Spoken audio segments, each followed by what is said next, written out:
¿Qué tal? Buenas tardes a todos. Vamos a ir empezando con una invocación.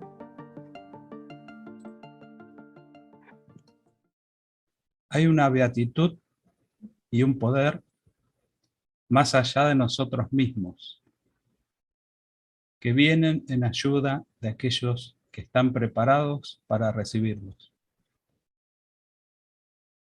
Volvámonos a aquellas grandes fuentes de las cuales emanan incesantemente la fortaleza y la inspiración a todos los que, olvidando el yo, están resueltos a aprender y compartir sin reservas.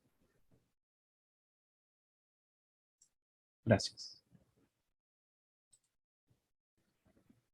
La evolución es una palabra que, y le pongo acá introducción, porque me voy a correr un poquito del libro de Taimi al principio, para presentar un poco lo que es la idea actual, o la idea que en estos últimos años, en estos últimos 150 años más o menos, se empezó a trabajar como evolución. Antes de eso, se creía que la vida era algo espontáneo, que no se modificaba, o sea que los animales ya habían sido creados de determinada manera y eso se mantenía en el tiempo. Y acá vamos a hablar un poquito de algunas teorías evolutivas, las más destacadas, ¿no?, en el tiempo, si bien hay muchísimas. Si uno observa, como han hecho antiguamente los que han observado estas características, los huesos del ser humano, de la mano, los huesos del perro, acá están marcados 3 huesos en particular que son muy típicos, ¿no? Es lo que conformaría la parte del antebrazo para nosotros. Los del pájaro y los de la ballena.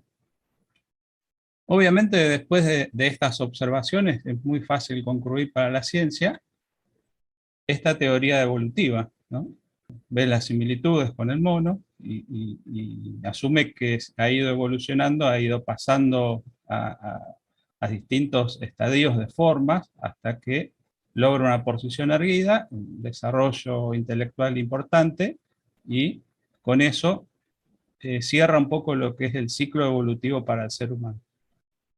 A partir de lo que es la enseñanza teosófica sabemos que no es tan simple, ¿no? Si bien no es que esté equivocada la ciencia, en parte, pero falta muchísima más información. Lamarck fue el primero que empezó a hablar acerca de estos temas, ¿no? En su libro Filosofía Zoológica, que fue en 1809, recuerden esa fecha, en 1809, propuso que las formas de vida no habían sido creadas ni permanecían inmutables, un poco lo que le comentaba al principio. Eso es lo que se creía. La forma ya había sido creada de determinada manera y que permanecía inmutable en el tiempo. Eso es lo que se aceptaba en su tiempo, sino que él propone que han ido evolucionando de formas simples a formas más complejas. Propuso un mecanismo para esto, o sea, cómo explica este mecanismo, conocido como herencia de los caracteres adquiridos. Y acá empieza a hablar un poco de lo que son los inicios de la genética, ¿no?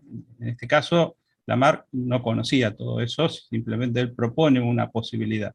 Y se refería a la capacidad de los organismos de trasladar a la herencia los caracteres adquiridos en la vida. Esta herencia no sería ni directa ni individual, sino al conjunto de los individuos sometidos a esas circunstancias. O sea, no es que pasa de un individuo a otro, sino que de una especie, podríamos decir, a otra. A la misma especie, perdón, pero con un cierto grado evolutivo. Y cuando él dice que sometidos a estas circunstancias, se refiere al medio ambiente. El medio ambiente hace presión, y vamos a ver que Taimi también lo trae a colación a ese tema, hace presión de determinada manera, los individuos se adaptan y de la especie evidentemente también se adapta y ahí empieza a aparecer los cambios genéticos, o lo que se llama habitualmente mutaciones. Estos dos personajes también fueron claves, si bien el más conocido es Darwin, pero Wallace, como dice abajo, en 1958 publicó un trabajo con Darwin, pero como él no compartía la teoría de Lamarck, la que vimos recién, él no creía en esa descendencia genética, podríamos decir, luego se separó, o sea, hicieron ese trabajo y luego se separó. Y año siguiente, en 1859, es cuando publica Darwin El origen de las especies, pero que está muy emparentado con los estudios de Wallace y con los estudios de Lamarck.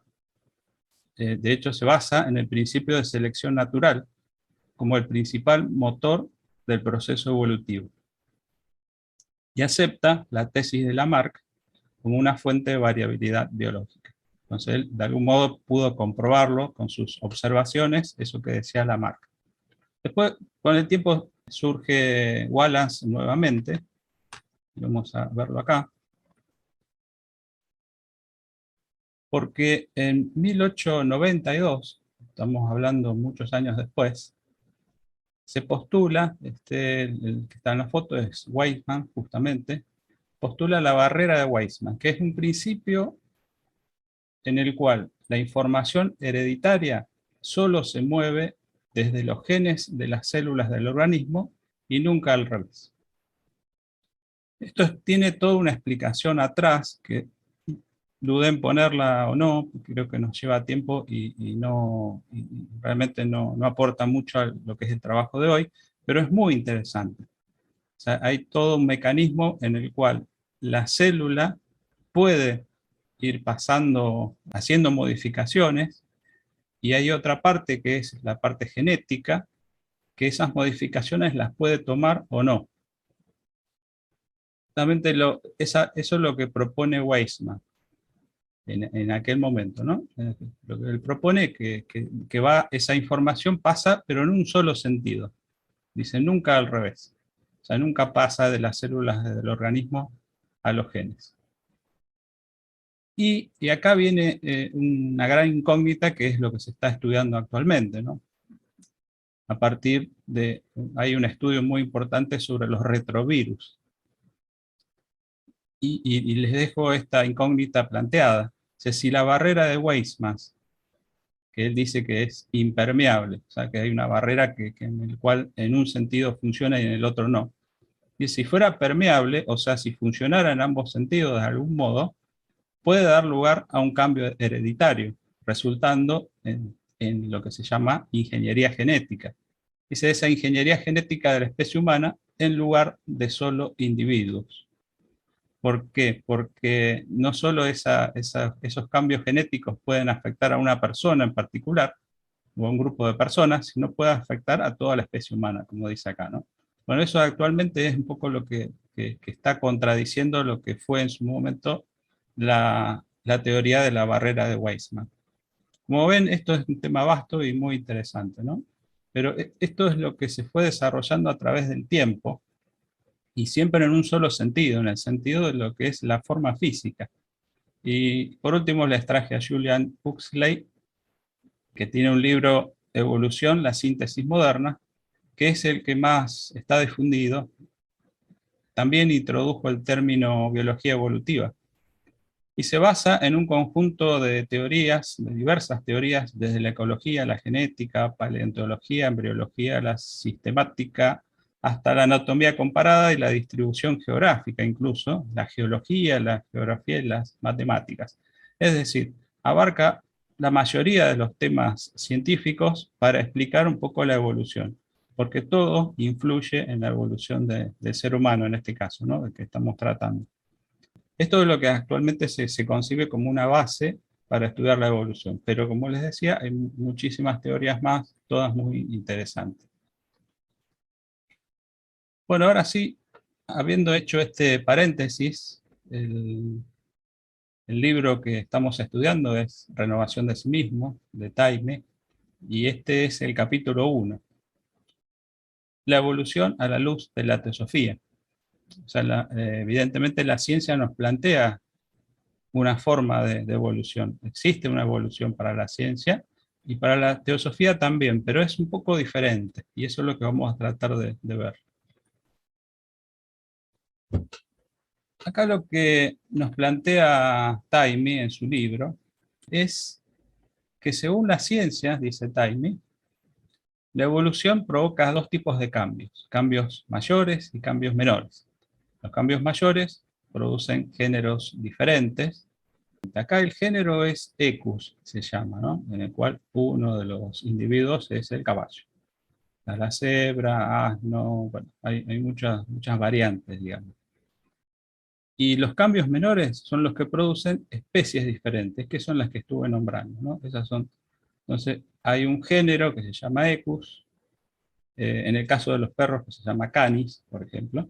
En el caso del caballo que encontré la figura, se llama Equus como género, y las especies son, una de las especies es el caballo.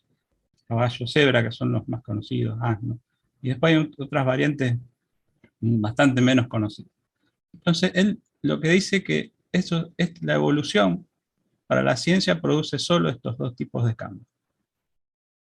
Evidentemente, lo que él plantea es que las formas están relacionadas entre sí, a simple vista se nota, y se diferencian en su adaptación al medio ambiente. Según la teosofía, las formas existen para que la vida, y acá agregamos un concepto más, hasta ahora solo a través de las ciencias vimos la cuestión de la forma. Dice, las formas existen para que la vida que las anima pueda expresarse. Las formas cambian para atender a las demandas crecientes y diversas de la vida que quiere expresarse más plenamente. La vida toma para sí forma tras forma y gracias a los estímulos que recibe por medio de ellas, desarrolla y manifiesta gradualmente sus posibilidades latentes. Y acá el planteo que hace la teosofía es que la forma en sí no es lo que evoluciona, si bien evoluciona, como estuvimos viendo. Es la vida, la expresión que esa vida puede hacer a través de esa forma, la que necesita que la forma se adapte para poder expresarse, como dice acá, y manifestarse gradualmente todas sus posibilidades. Es un concepto un tanto diferente. Y acá empezamos a unir en las cuales se basa toda esta evolución, ¿no? En este caso vamos a hablar de la vida y la forma. Existe una infinita variedad de formas y detrás de estas formas hay un propósito inteligente. Y remarco acá el propósito inteligente, que está bien definido en la naturaleza. O sea, la forma en sí no es el fin de la naturaleza, sino hay un propósito detrás para lo cual la forma se tiene que ir adaptando.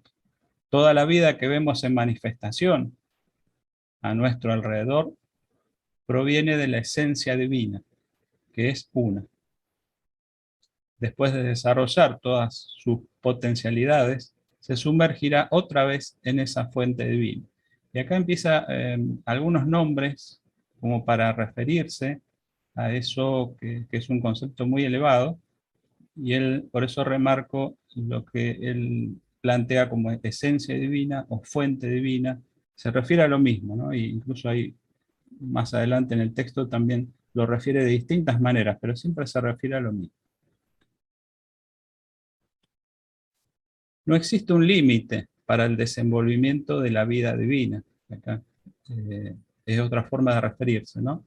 Esta vida se está manifestando en el universo en diversas formas y no existe un punto en que pueda decirse que se ha alcanzado la perfección final. O sea, no hay un límite para esa perfección. La perfección, entonces, a las cuales nos referimos siempre, la perfección del ser humano, es la perfección relativa que alcanza un maestro de sabiduría, por ejemplo. A ese, cuando nos referimos a la perfección humana, nos referimos a eso, no que ahí termina todo. No hay un final para la perfección.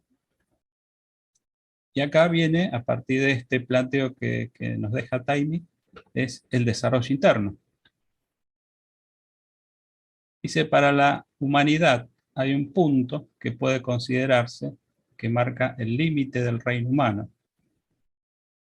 Decíamos, hablábamos de los maestros, ¿no?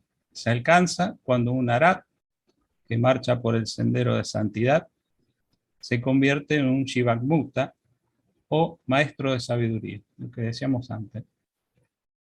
Traje un poco lo que es, según Blavatsky, la definición de arat.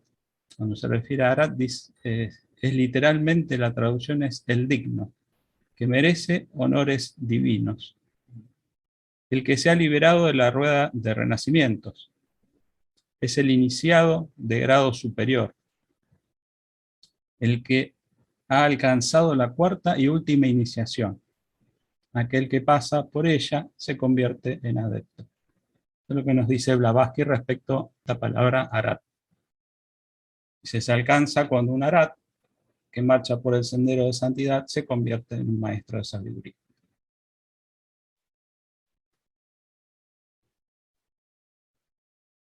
Las realidades de la vida superior solo pueden conocerse por experiencia directa. ¿Por qué? Porque estamos confinados dentro del ámbito del intelecto, tratando de captar vislumbres o reflejos parciales de ese oculto esplendor. Solo puede ser realizado hasta cierto grado, desde lo intelecto, ¿no? Y puede ser en nuestro corazón, cuando lo permite, nuestro desarrollo interno. O sea, hay otra parte nuestra que no solo es lo intelectual, acá le llama el corazón, nosotros podríamos decir que es Buddhi, ¿no? Pero Buddhi, para tener ese contacto con Buddhi, a través de ese sentimiento interno, podríamos llamarlo también, uno tiene que tener un cierto desarrollo. Todas las cualidades y poderes que asociamos con la perfección divina están latentes cuando la vida surge en estado germinal. Todo lo que llamamos origen divino. Tal como un árbol está oculto en su semilla. Esas cualidades se desenvuelven o empiezan a funcionar lentamente, gracias a los impactos del exterior que provee la fuerza evolutiva, y gracias también a la constante presión que la voluntad divina ejerce desde adentro. Si recuerdan, cuando hablamos de la evolución desde el punto de vista de la ciencia, la ciencia decía que lo exterior, el medio ambiente, de algún modo hacía fuerza sobre los individuos para lograr una adaptación. O sea, la evolución termina siendo una adaptación a ese medio ambiente que a veces es muy hostil. Y acá un poco plantea desde otro punto de vista que la fuerza evolutiva tiene que ver con los impactos del exterior, o sea, los impactos de vivir en el mundo, ¿no? Pero también tiene que ver con una presión desde el otro lado, de la voluntad divina, que ejerce desde adentro para que ese río siga funcionando, ¿no? De algún modo, dentro nuestro, la evolución nos va empujando. Ese empuje es una especie, surge para nosotros como una especie de necesidad interna de desarrollarnos, de evolucionar, pero en el sentido interno. O sea, la palabra evolución empieza a tomar otro sentido que no tiene que ver con la forma, tiene que ver con un desarrollo interno. Ese desarrollo interno puede estar dado desde la vida misma, como también desde la conciencia. Otro de los temas que toca Taimi tiene que ver con los 7 planos. El primer plano, nosotros estuvimos hablando ya muchas veces, como decía, con distintos nombres, con distintas acepciones, pero siempre refiriéndonos a ese plano divino que en sánscrito se llama Adi. Luego de ahí empieza el principio de diferenciación. No hay una diferenciación propiamente dicha acá. La diferenciación empieza acá, en Atma. Pero en el plano monádico empieza como la raíz, un poco lo que decía Milsen en las clases pasadas, es la chispa indesprendida del seno del Padre.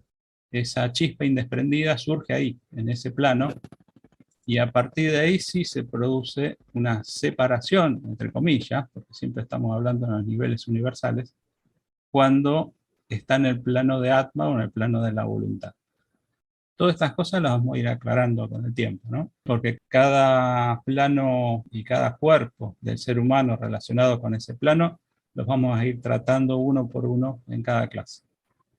Entonces, para sintetizar un poco, nuestro sistema solar es el vasto escenario de la evolución, concretamente, ¿no?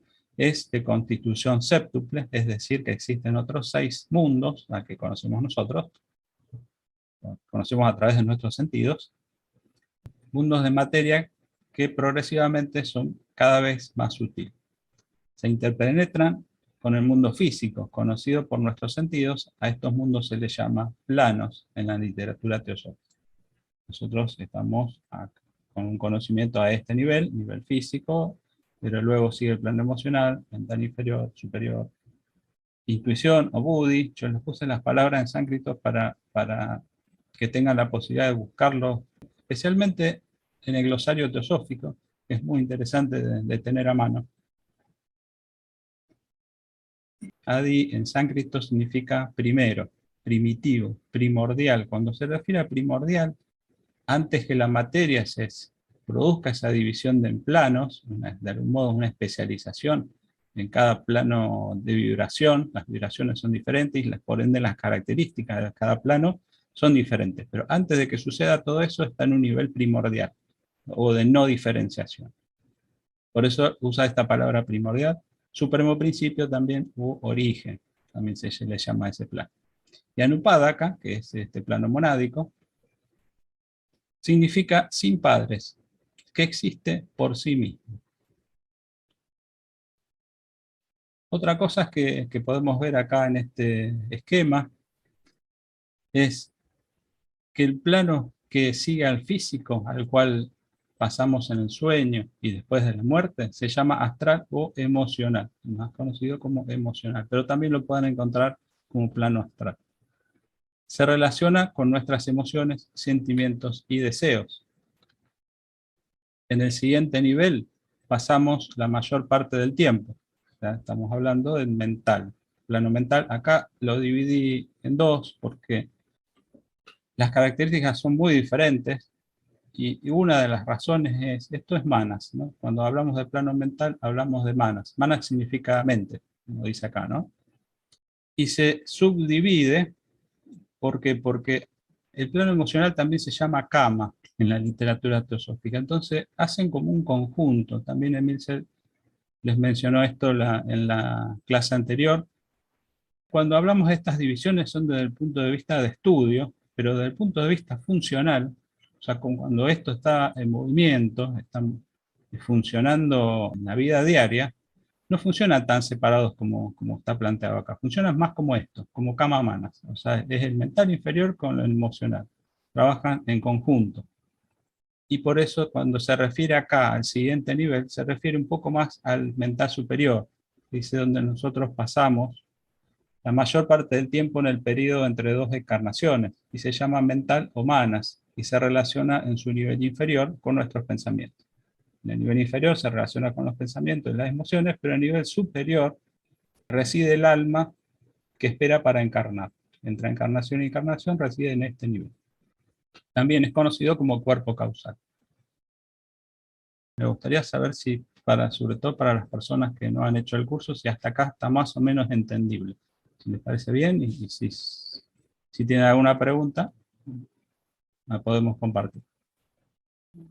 ¿Cómo podría entender la diferencia en manas inferior y superior? Bien, es una buena pregunta. Con respecto a la división que existe, hay una diferenciación que no tiene que ver con la vibración de ese plano. Acá hay un solo plano que es manas, o que es la mente. Ese plano mental tiene una vibración muy diferente al resto de los planos. Pero hay una partecita de manas, y en algunas literaturas uno va a encontrar como que es un rayo de manas, ¿no? No es manas mismo, sino que es un rayo que se junta con la parte emocional. Manas, pensémoslo a un nivel más superior, como la parte de la inteligencia. Hay una parte que es la forma, hay una parte que es la vida y otra parte que es la conciencia. Son las tres patas de la evolución. La conciencia, de algún modo, es lo que nos da a nosotros la inteligencia. Esa inteligencia está dada por el desarrollo en el plano mental, en el plano de manas.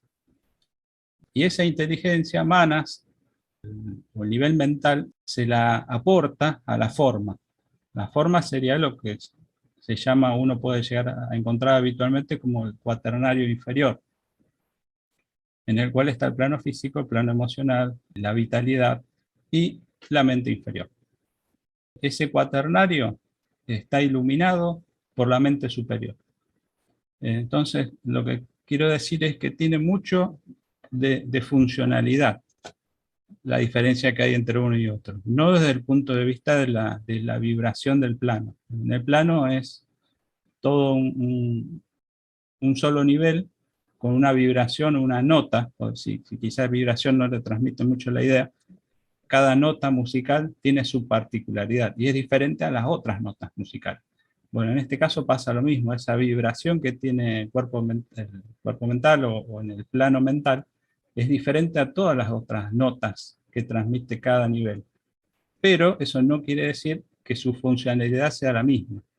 En un nivel superior funciona de una manera y en un nivel inferior funciona de otra. Y esto es porque tiene la gran cualidad de unir, de algún modo, lo superior, lo divino, con lo inferior, o con lo material, ¿no? El yo personal, como se le suele decir a veces, se puede unir al yo espiritual gracias a que tenemos la mente y gracias a esa funcionalidad que tiene la mente, que puede ir tanto hacia arriba como hacia abajo.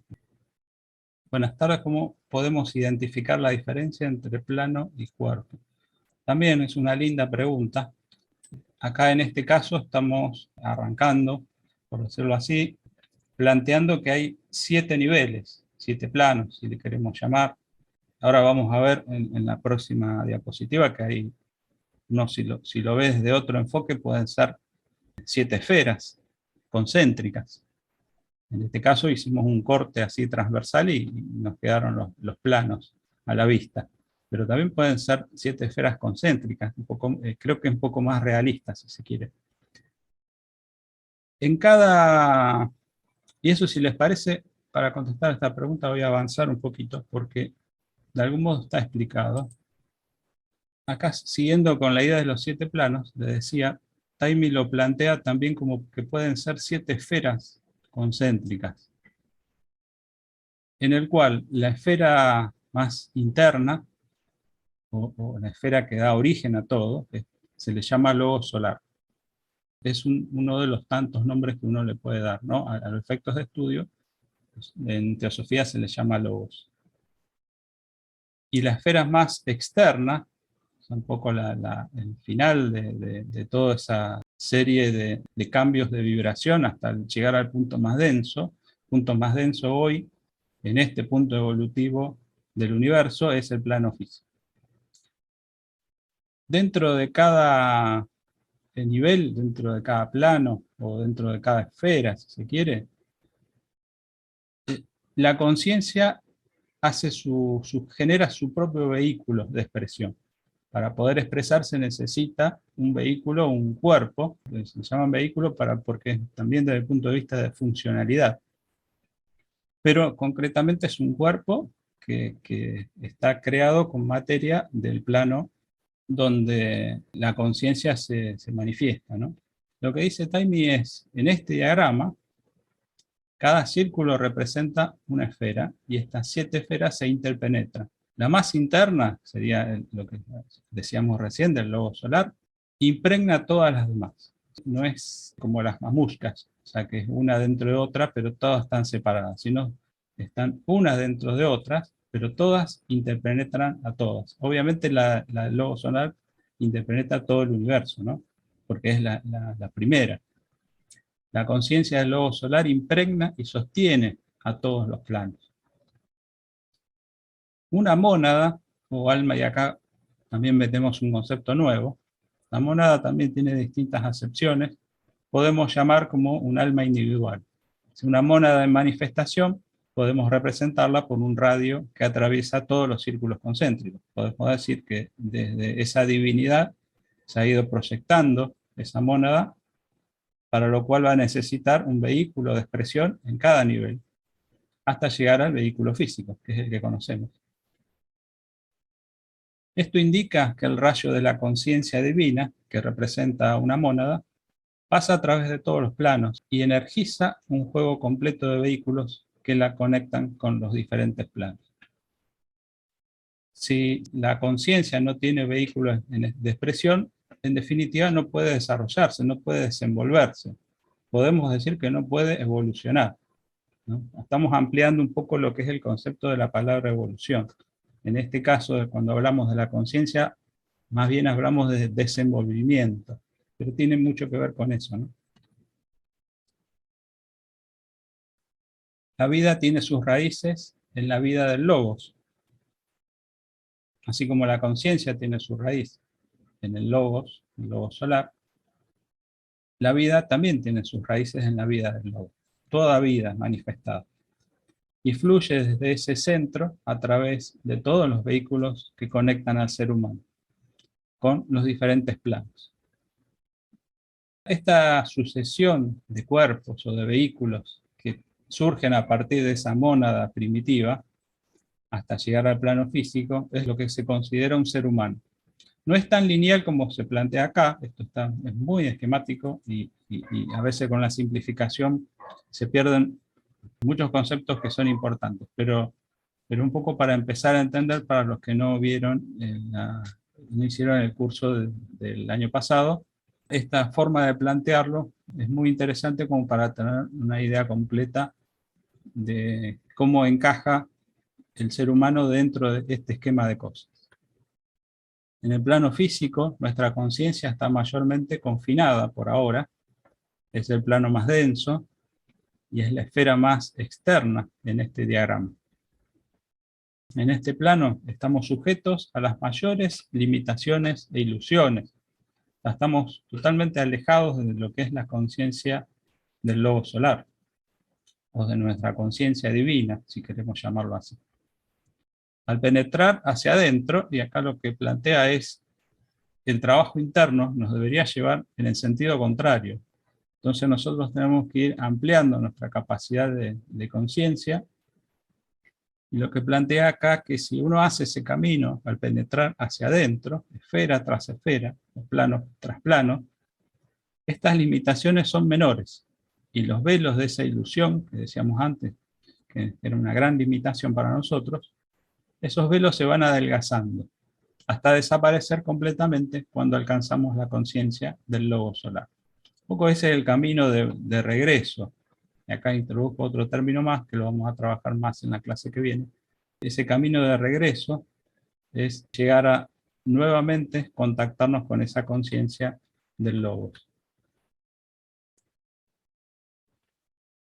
El ser humano, y está ya la última diapositiva, y de hecho todas las vidas en las distintas formas, están conectadas en cierta manera con estos 7 planos. Podemos decir que tiene un vehículo de conciencia para cada plano. Un poco contestando las preguntas que hacían antes, ¿no? Cada cuerpo es un vehículo de conciencia en ese plano. Y lo que vamos a ver un poquito más desarrollado en la clase que viene tiene que ver con lo que dejé planteado antes, que es una de las primeras emanaciones. Lo primero que hace el universo al manifestarse es definir estos planos. Estos planos, como explicaba antes, no existen antes de la manifestación, en el cual necesita ese espacio o ese escenario para poder manifestarse. Entonces lo primero que crea es una materia que se llama primordial, una materia indiferenciada, pero para que todo tenga sentido y la evolución se pueda dar, necesita esa materia indiferenciada hacer 7 tipos de diferencias que den a cada plano una característica particular. Una vez que se establecen estos 7 planos, recién ahí empieza la involución. Tiene que necesariamente caer en la materia más densa para luego sí, cuando hace el camino de regreso, la teosofía le llama evolución. Y por eso es la gran diferencia con lo que es la ciencia. La ciencia de algún modo está viendo un pedacito de la película o de la historia del hombre, y sí, no es que esté equivocada, pero falta mucho de todo el recorrido que hace la vida y la conciencia junto con la materia. Hace todo una inmersión en la materia hasta el lugar más denso y después se va desenvolviendo, y esta es la parte que nos toca a nosotros, irnos desenvolviendo desde adentro hacia afuera hasta llegar hasta el punto de la materia más sutil, ¿no? Me gustaría, Alicia ya levantó la mano, que bueno. Gracias, Martín. Tengo dificultades con el término evolución, porque en todo este recorrido la mónada es la mónada, está detrás de todos estos vehículos, digamos, pero la mónada sigue siendo siempre la misma. Entonces sí, me cuesta el término involución y evolución, porque sería todo ese proceso en Maya, ¿no? Que es ilusión. Entonces, si estamos en un mundo de ilusión, no puede haber ni involución ni evolución, porque en todo caso vamos a llegar a ser lo que ya somos. No sé si es claro lo que digo. Sí, bueno, me cuesta el concepto. Sí, de eso se trata, de que al regreso, en el camino de regreso, haya habido un aprendizaje. Esto es un ciclo, no estamos hablando de lo que se planteó, es un ciclo completo de manifestación. Y ese ciclo completo de ¿Pero quién aprende? ¿La mónada? No. Bueno, esa es una gran pregunta, porque es la conciencia la que se desenvuelve. Una de las cosas que escribe Taimi dice que se puede hablar también de inconsciencia. ¿Por qué? Porque no tiene autoconciencia. Es conciencia, conciencia pura, pero no tiene autoconciencia. Para poder tener autoconciencia es como si dijéramos, necesito un espejo en el cual reflejarse. Si uno no tiene un espejo para verse, no se va a autoconcebir. Entonces ese espejo donde se refleja es toda esa manifestación material. Y esa autoconciencia es cuando aprende. Ese aprendizaje dura todo lo que dura la manifestación. Y la mónada, como vos bien decís, de algún modo no cambia. La mónada podemos pensarlo también como la gota en el océano. La gota en el océano nunca deja de ser el océano, pero a la vez sigue siendo una gota. Esto lo plantea muy bien Leadbeater, ¿no? Él dice que para él, estamos hablando de una persona que de un nivel superior, dice que no tendría sentido que la gota se funda en el océano y pierda todas sus características. Entonces, de algún modo, esa gota, lo que él concibe es que le está aportando a ese océano un conocimiento que ninguna de las otras gotas les puede aportar. Y yo creo que la maravilla de lo que es la evolución tiene que ver, primero, la diferenciación. Quizá nosotros a veces le damos mucha importancia a la unidad, porque sí, la tiene. Nosotros lo primero que tenemos que concebir que existe una unidad, que todos somos uno, que toda la vida es una, y que toda la manifestación es una. Que no hay diferencias como nuestra mente concibe. Eso está bien. Pero por otro lado, todas esas diferenciaciones que realiza la forma y los vericuetos por el cual se mete la conciencia y la vida, se manifiesta en múltiples formas, todo eso tiene un sentido, como decía Taimi, tiene un propósito inteligente. ¿Por qué? Porque la diferenciación es lo que nos da esa variedad, es lo que nos da las diferentes experiencias. Y eso es lo que va a aportar algo distinto, por eso somos todos distintos. Porque cada uno aporta algo diferente a la evolución. O sea, no tendría sentido que todos fuéramos iguales, porque aportaríamos todo lo mismo y no habría desenvolvimiento de la conciencia. La conciencia se desenvuelve a partir de esa gran diversidad. Cuando vuelve, todas esas gotas vuelven a formar parte del océano, todas aportan algo diferente. Y ese océano, en esa manifestación, se ha desarrollado y ha crecido y ya no es el mismo que era antes. Claro. Gracias. No, por favor. Bueno, sí. No, quería comentar un poco sobre las preguntas del chat.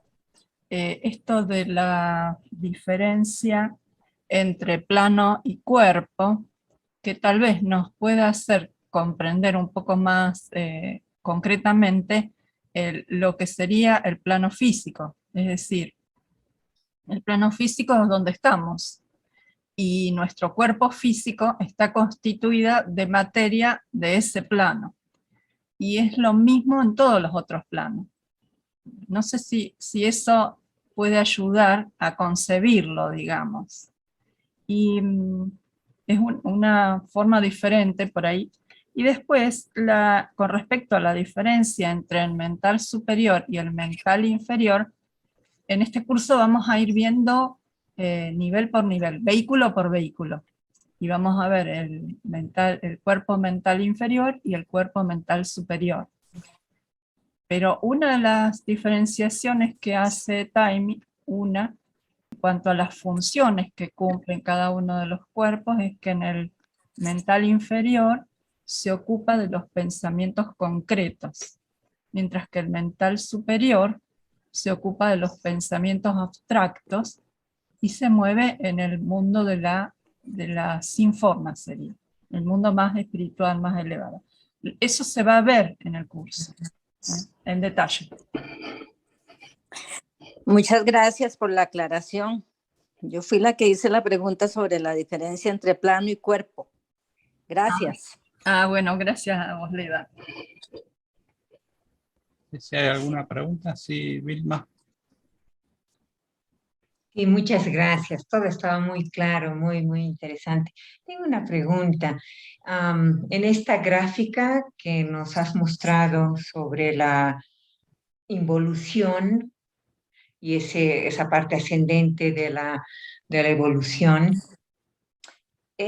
esto ocurre, bueno, incluso mencionaste algo muy interesante como inconsciencia, ¿no? Y que este proceso de involución y evolución sería como una necesidad de esta inconsciencia para tener autoconciencia. Sí, Blavatsky también le llama el ciclo de necesidad, ¿no? De hecho, justamente utiliza esa palabra. Oh. Hay uno de los videos de las charlas que se dieron el año pasado, que es de Patricio, él lo ejemplifica muy bien.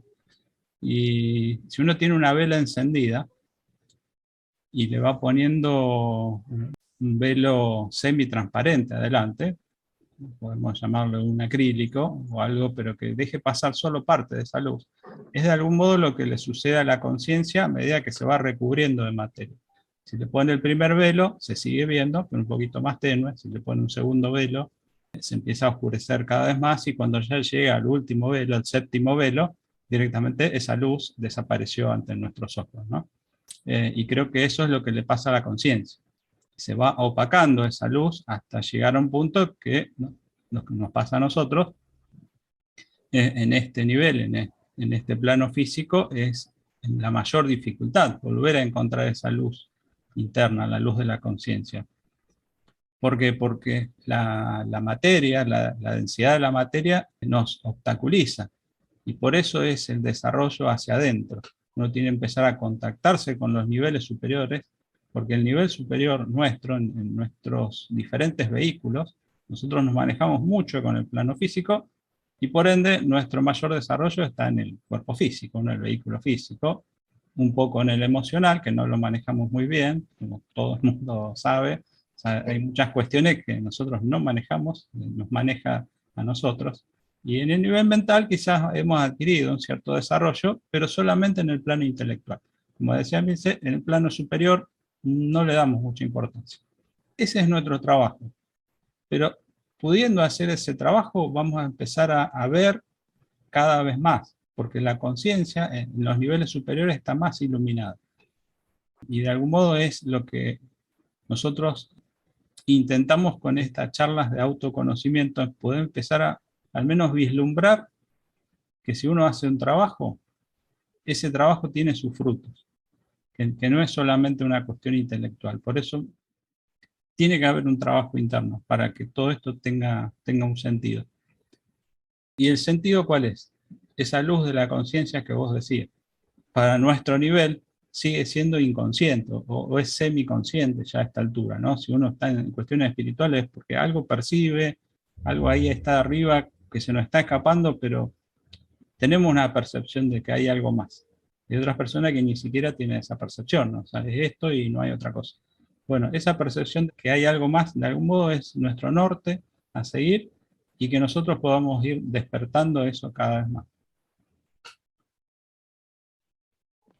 Muchas gracias. Una pequeña cosa más, por favor, perdón, Martín. No, está bien. Sí, todo eso está muy claro, muchísimas gracias. El otro punto es que todo esto, digamos, toda esta jornada que hacemos hacia dentro nuestro para encontrarnos, ojalá en algún punto de nuestras encarnaciones, con esa luz que está dentro. Todo eso también se produce, claro, con nuestro esfuerzo, propósito, compromiso, etcétera, pero también todo está sujeto a leyes, ¿no? No hay nada que fuera, digamos, ni siquiera ligeramente fortuito. Entonces, de cierta manera, bueno, de muchas maneras, esto es muy esperanzador al mismo tiempo, ¿no? Porque hay leyes y lo que hagamos hoy, lo que haga cada uno de nosotros hoy en esta vida, va a asimilarla cuando desencarne y pase todo ese tiempo en esa etapa de asimilación. Cuando vuelva a reencarnar, bueno, va a vivir el fruto de lo que habrá hecho ahora. Es muy lindo, muchísimas gracias. Tengo que darle gracias a la pandemia por haberlos encontrado a todos ustedes. Sí, Muchas nosotros también gracias. nos hemos nutrido en esta pandemia. Sí, que ha sido una maravilla. Otra vez, no fue casual, ¿no? No, Muchísimas gracias, Martín, y Emilce también. Por favor, muchas gracias a ambos. Como dice Martín, es mutuo, nos nutrimos nosotros también.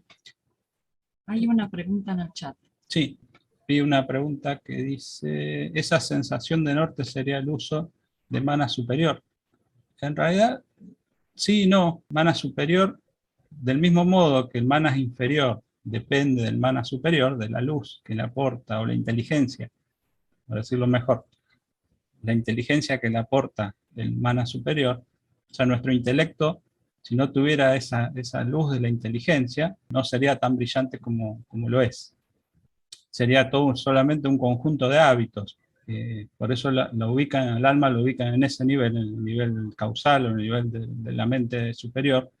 Ese alma es el que nos da la inteligencia a esta personalidad.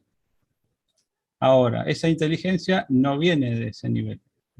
Recordemos lo que planteaba Taimi, es que es solamente una interfaz. La mente es una interfaz entre lo superior y lo inferior. Es un nivel en el cual permite la conexión con lo superior y también, a su vez, permite la conexión con lo inferior. Une los dos, es un puente, si se quiere. Une los dos niveles, lo universal y lo personal. Esa luz proviene de Budi, que es el nivel que sigue, ¿no? O ese nivel de intuicional. A veces no usamos la palabra intuición porque se confunde con una sensación vaga de un sentimiento que uno pueda tener, que muchas veces se le llama intuición, pero no tiene que ver.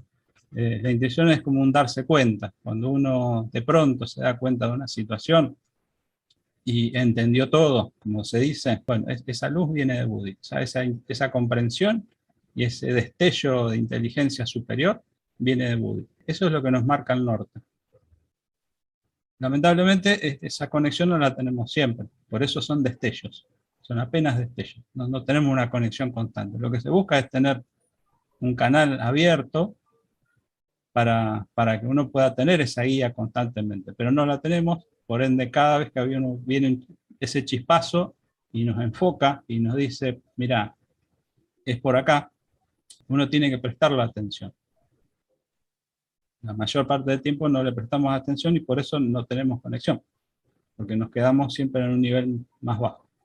Muchas veces nos confundimos, ¿no? Un poco lo que hablábamos al principio, ¿no? Lo que es el vehículo. O sea, el vehículo tiene esa particularidad, ¿no? Cuando hablamos de un auto, hablamos de un vehículo. Nosotros nos metemos arriba del auto. En la antigüedad se hablaba del carro, ¿no? En las metáforas antiguas estaba el cochero y el que era conducido, ¿no? Había un cochero que manejaba los caballos y adentro de ese carruaje iba una persona que no hacía nada, estaba ahí adentro y nada más. Un poco para completar la metáfora, ¿no? Para que quede un poquito más claro. Ese que va adentro es nuestra alma.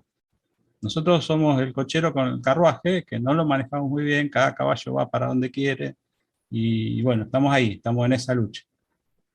El alma cuando vuelve a su casa, al cuerpo causal o a esa mente superior entre cada encarnación, recopila todo lo que aprendió en esa vida. Poco a poco, lo que hace el alma es intentar influir en ese cochero. De a poco, porque al principio del alma tampoco tiene desarrollo suficiente. Entonces, esa alma o ese pasajero que va en ese carruaje, de a poco tiene que ir influyendo en el que conduce. Y el que conduce tiene que ir influyendo en sus vehículos, en este caso son los caballos, ¿no? Y poco a poco todo se va a ir encaminando, a partir de eso superior. Nosotros si tenemos esa influencia de nuestra alma, nosotros deberíamos escucharla, porque es nuestro norte, ¿no? Es la que nos guía. Porque el alma está conformada no solo por esa mente superior, está conformada por Budi y está conformada por Atma. Eso lo vamos a ver bien en el desarrollo del curso, pero tampoco es una cosa aislada, sola. Es un triángulo o lo que se llama tríada superior. Alma, Budi, Manas, Mana superior en este caso, que es la que conforma nuestra alma y esa alma es la que viene a aprender vida tras vida. El cochero con sus carruajes, vida tras vida, muere porque es parte de la forma. Pero el alma sigue su camino y forma parte de la evolución. No sé si les parece, si hay alguna pregunta más o algún comentario. Si no, si les parece, podemos ir cerrando ya. Hacemos el cierre con una invocación.